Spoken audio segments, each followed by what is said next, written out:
Good. So when you establish a state, remember we're in a democratic state.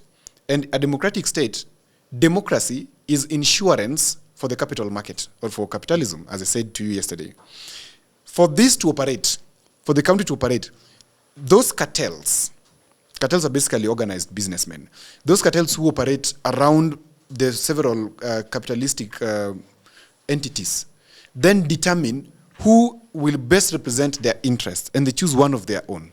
Why is it important? It is because there's the question of logistical challenge when it comes to presidential campaigns. Two, the interests that are at play when you're talking about presidency are not just about voters. No. Voters are the pathway. The interests are too huge. The interests will start from international interests, because Kenya occupies a very special position in East and Central Africa.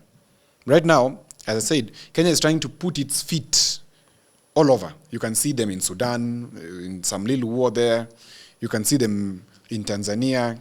You can see them going even for the AU seat.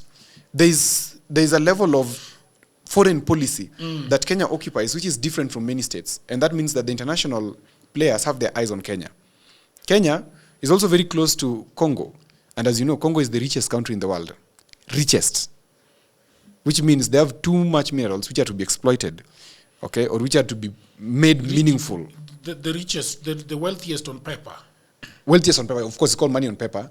And the reality is that actually they are, if you look by estimation, they are, because they have coltan, which basically is in your laptop, is in my phone, is in every electronic we are using, is in these cameras, okay? They have everything basically that, in terms of minerals that we need.